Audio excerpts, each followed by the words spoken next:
नमस्ते बच्चों, मैं आशा चौहान। स्वागत है आपका हिंदी क्लास 10th में। बच्चों, अपन पढ़ रहे थे आपकी पाठ्य पुस्तक कृतिका से साना साना हाथ जोड़ी के प्रश्नोत्तर। तो आइए देखते हैं आगे के प्रश्न। प्रश्न संख्या 11। कितना कम लेकर ये समाज को कितना अधिक वापस लौटा देती है।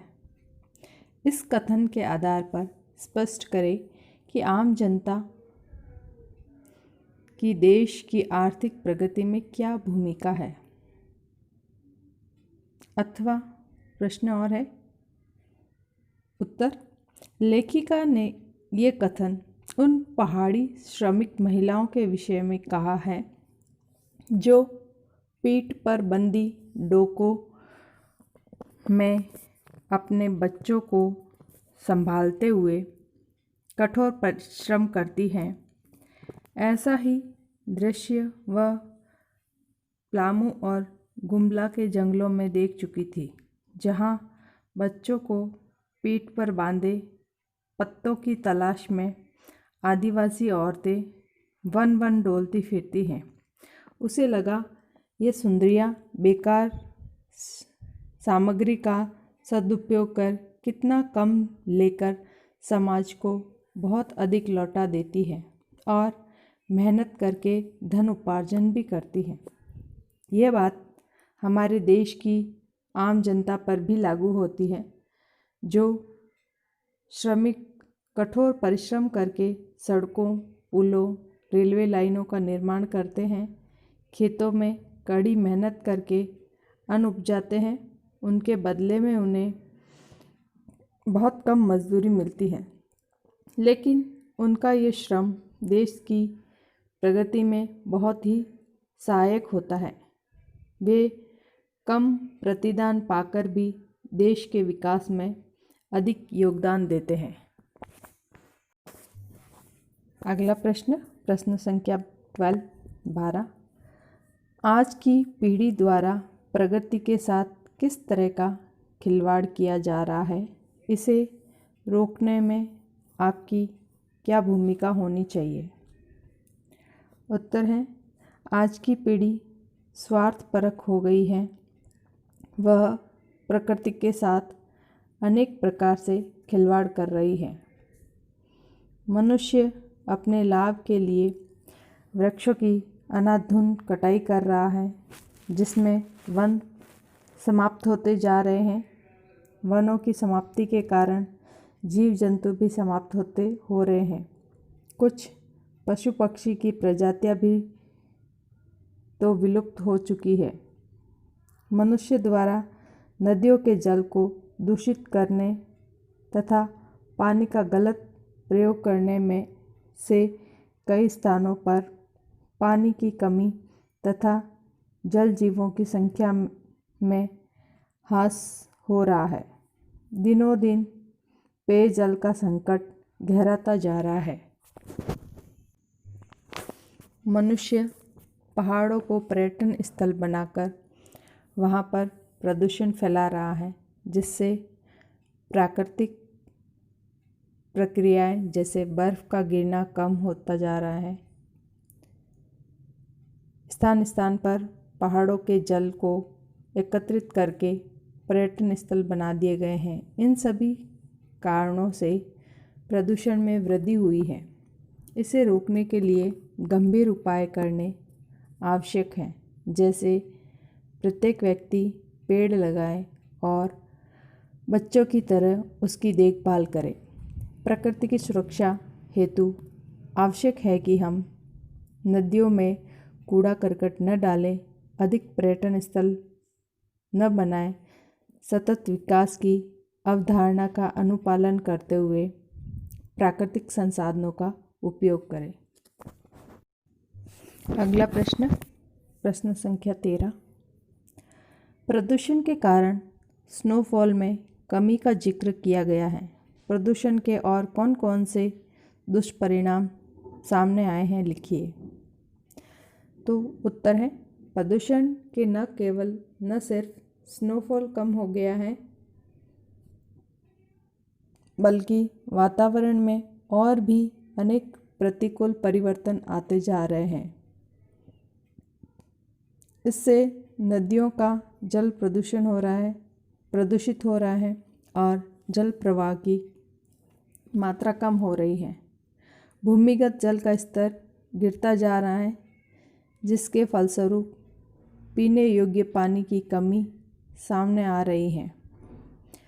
प्रदूषण के कारण वायु प्रदूषित हो रही है, जिससे मनुष्य अस्थमा, कैंसर तथा रक्तचाप जैसी अनेक रोगों से ग्रस्त हो रहा है।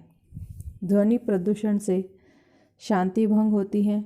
इससे बहरापन, अनिद्रा एवं मानसिक अस्थिरता जैसी अनेक बीमारियां होने लगती हैं। प्रदूषण के कारण मनुष्य खुशहाल तथा निरोगी जीवन से दूर हो गया है। मनुष्यों, पशु पक्षियों, वनस्पतियों को स्वस्थ व जीवित रहने के लिए हमारे पर्यावरण का स्वच्छ रहना अति आवश्यक है। वनों की कटाई तथा नदियों में अपशिष्ट पदार्थों के बहने से रोककर कारखानों की चिमनियों तथा वाहनों से निकलने वाले धुएं का शोधन व उसकी मात्रा को कम कर तथा वृक्षारोपण को बढ़ावा देकर प्रदूषण की रोकथाम की जा सकती है। अगला प्रश्न संख्या 14। कटाव में किसी भी दुकान का न होना उसके लिए वरदान है। इस कथन के पक्ष में अपनी राय व्यक्त कीजिए। उत्तर है, कटाव सिक्किम की एक खूबसूरत किंतु अनजान सी जगह है, जहाँ प्रकृति अपने पूर्ण वैभव के साथ दिखाई देती है। वहाँ पर लेखिका को बर्फ़ का आनंद लेने के लिए घुटनों तक के लंबे बूटों की आवश्यकता अनुभव हुई, तो उसने देखा कि वहाँ ऐसी चीज़ें किराए पर उपलब्ध कराने वाली एक भी दुकान न थी।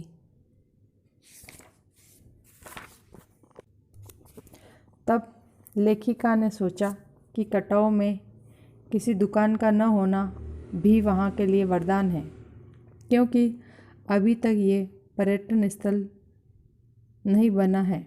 यदि दुकानों की कतार लग गई तो कटाव का नैसर्गिक सौंदर्य नष्ट हो जाएगा। आबादी बढ़ेगी, पर्यटकों की भीड़ जमा होकर गंदगी और प्रदूषण फैलाएगी। लेखिका को केवल यही स्थान मिला जहाँ पर वह स्नोफॉल देख पाई, क्योंकि वहाँ प्रदूषण नहीं था। आज के नवयुवक विशेष अभियान चलाकर प्राकृतिक स्थानों को गंदगी मुक्त करके अपना योगदान दे सकते हैं। वे दूसरों को जागरूक करने में भी अपनी महत्वपूर्ण भूमिका निभा सकते हैं। अगला प्रश्न संख्या 15। प्रकृति ने जल संचय की व्यवस्था किस प्रकार की है? उत्तर है, प्रकृति ने जल संचय की अद्भुत व्यवस्था की है। वह सर्दियों में पर्वत शिखरों पर बर्फ के रूप में जल को एकत्रित करके भंडारण करती हैं। हिममंडित पर्वत शिखर जल स्तंभ के समान हैं, जो गर्मियों में जलधारा प्रवाहित करके करोड़ों लोगों की प्यास बुझाते हैं।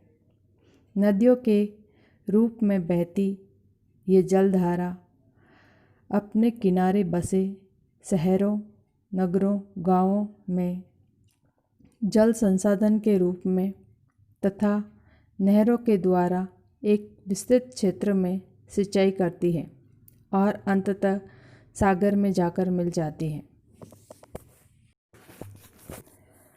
सागर से जल वाष्प बादल के रूप में उड़ते हैं, जो मैदानी क्षेत्रों में वर्षा और पहाड़ी क्षेत्रों में बर्फ के रूप में बरसते हैं। इस प्रकार जल चक्र द्वारा प्रकृति ने जल संचयन और वितरण की व्यवस्था कर रखी है। अगला प्रश्न, प्रश्न संख्या 16। देश की सीमा पर बैठे फौजी किस तरह की कठिनाइयों से जूझते हैं, उनके प्रति हमारा क्या उत्तरदायित्व होना चाहिए।